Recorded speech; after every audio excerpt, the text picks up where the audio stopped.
Hi, fourth grade. Find this paper in your packet.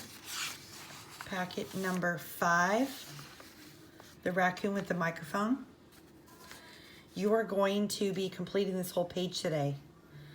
Hopefully you've watched the video already. It's really hard to find videos on subtracting mixed numbers with regrouping. I want you to do all 15 problems, but I'm going to do some practice problems with you. Hopefully you understand how to solve these problems.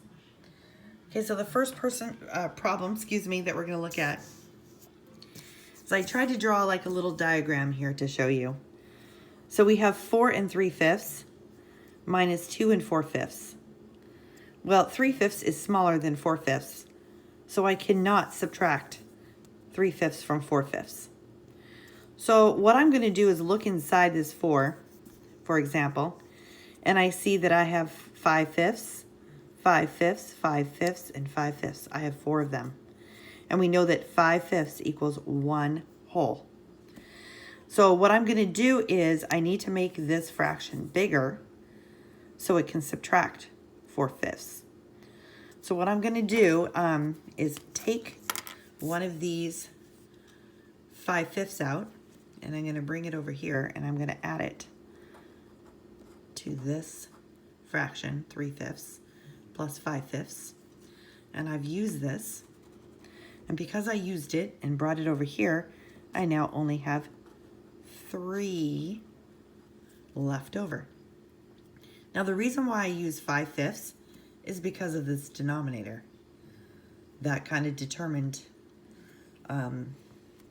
my 5/5 here, as you will see on the other pictures.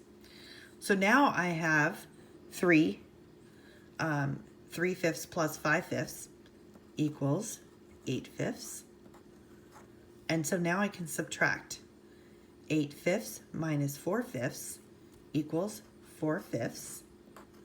And I can subtract 3 whole pieces minus 2 is 1 4/5.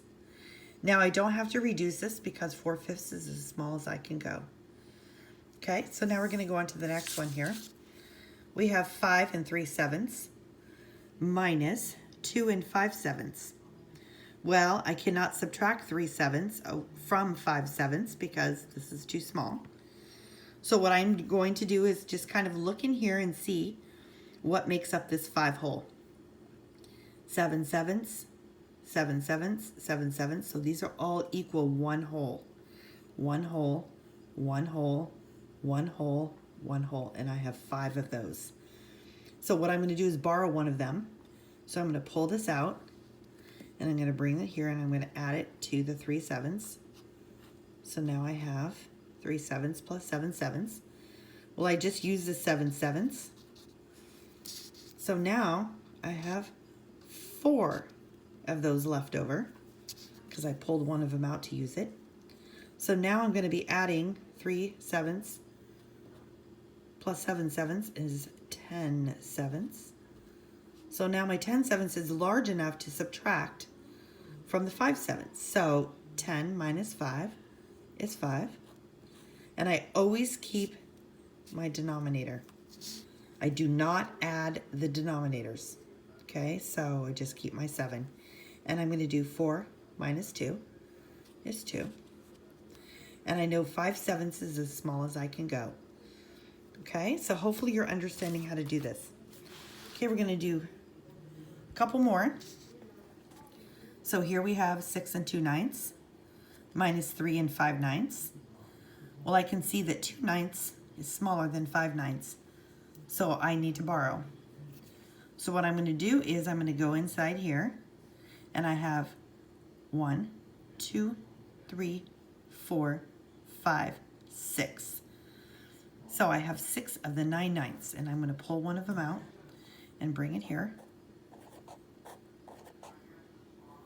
So now I have 2/9 plus 9/9 equals 11/9. And because I borrowed one from here, I now have 5. So now I have 5 11/9. And I'm going to subtract 11 minus 5 is 6/9. And 5 minus 3 is 2. Now when I look at 6/9, I know that, there's a number that they have in common. It's 3, so I'm going to divide this by 3. Remember to always reduce, always simplify. Even if the directions don't tell you to, just automatically simplify. So 6 divided by 3 is 2, and 9 divided by 3 is 3. So now my full answer is 2 2/3. So I'm going to put a box around it. Also, a mistake a lot of 4th graders make is that they forget to bring this whole number over here.